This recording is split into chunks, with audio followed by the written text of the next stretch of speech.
So in my neck of the woods, we are in an Arctic vortex. Yeah.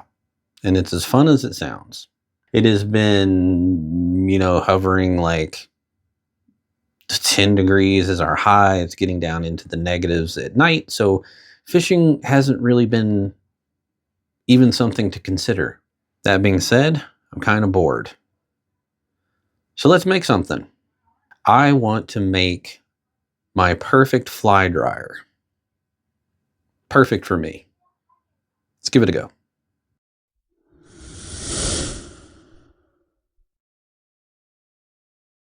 So here's what I'm thinking. I have some thin 16th ply. I think this is basswood maybe. And then I have some leather. I got random stuff because I do the laser stuff. So I have all sorts of random stuff. I have this, which I think I'll probably use because that's pretty fancy. And then I just have some basic veg tan leather here.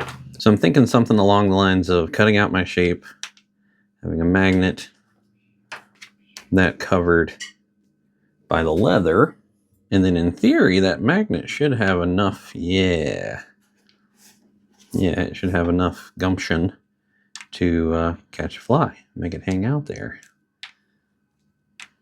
Cool beans.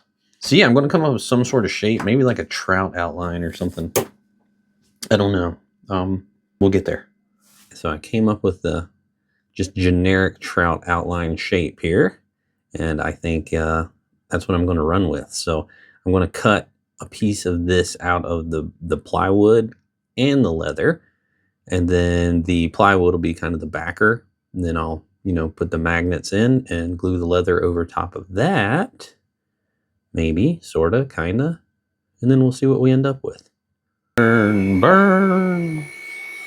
This is either going to be cool or a total fail. It's kind of how this works. I don't know what's going on here.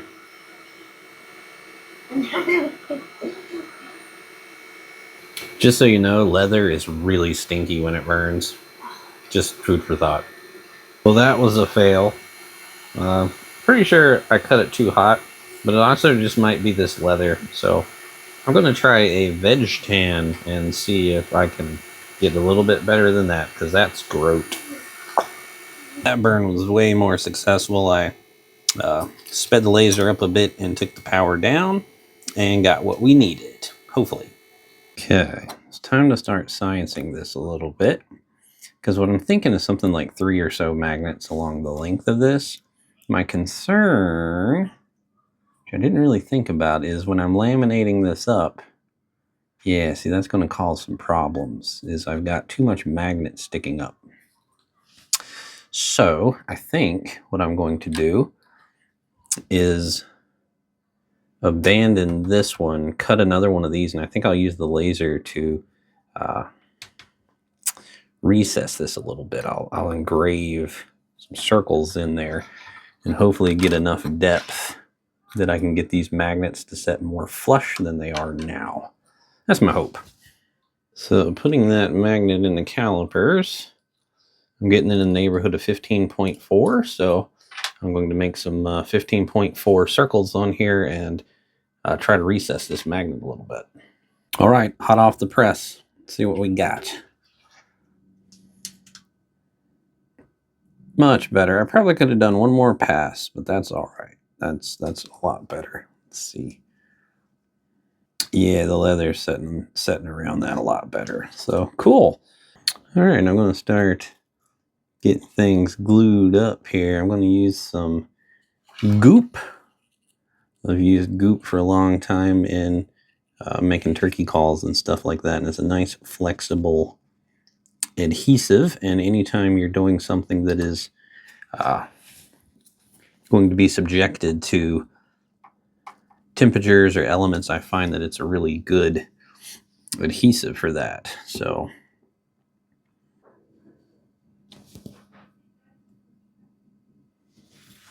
and I'm going to just use the goop to put down my leather as well. And I think I'm going to try to do this in smallish sections Yeah, so my small sections technique didn't work. It's all right. I'm just going to go for it. All right, that's glued up. No real gaps or anything.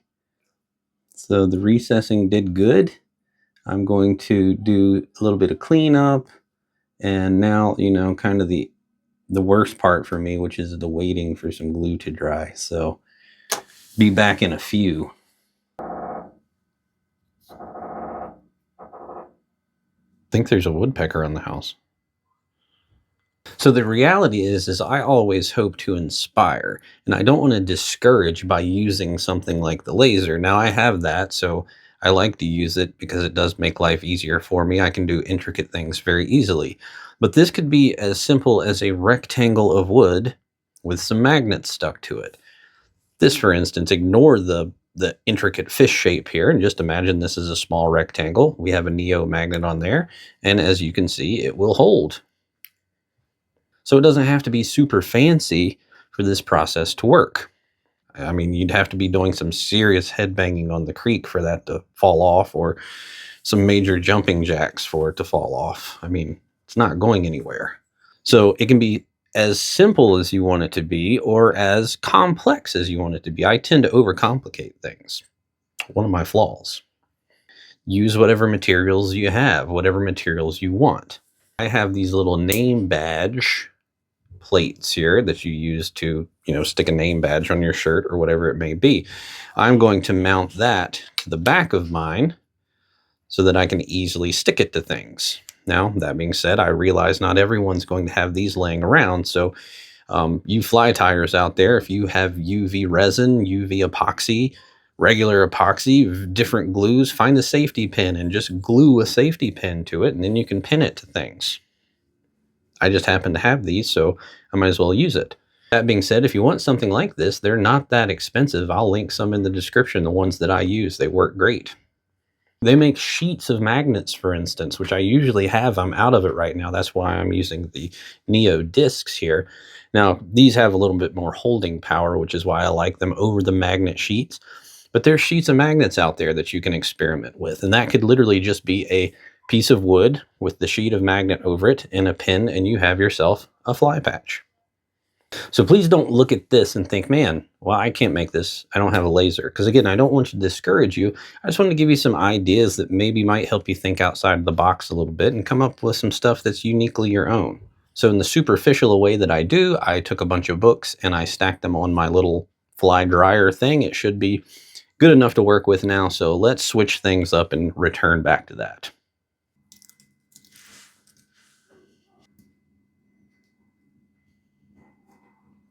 There we go. I got my attachment point on there. Let's see. Little smallmouth candy there has no problems holding that.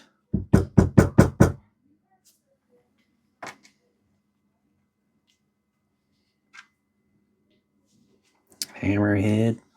So, yeah, it's holding bulky flies. That's going to work great. Cool. My goal was something like side of the hat. Like that. You can just... Yeah. There we go. Oh, yeah.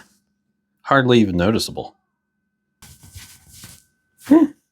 You know, in case you're running from a bear, you don't want to lose your flies. Well, stylish, functional. I'm pleased. Yeah. This is exactly what I wanted to accomplish. I made it more complicated than it needs to be. Again, like I was saying earlier, it does not need to be this complicated. I like the idea of the leather and it kind of getting a nice natural patina over time. I think it could season to look kind of cool. But me personally, it gets on my nerves.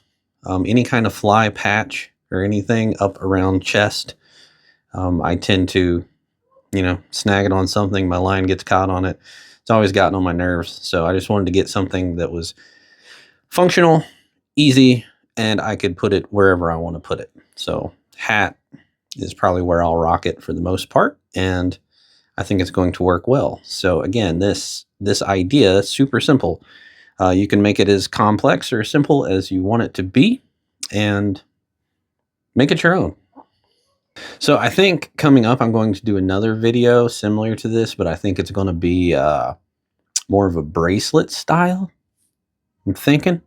And it may incorporate some other materials. So yeah, stick around for that, or let me know if that's even something you're interested in. All right, guys, thanks for sticking around while I piddled around and actually made something I think that I'll use. The growth of the channel here since we've returned has been tremendous. Thank you for all the new subscribers, all of our past subscribers. Thank you all so much. Tight lines.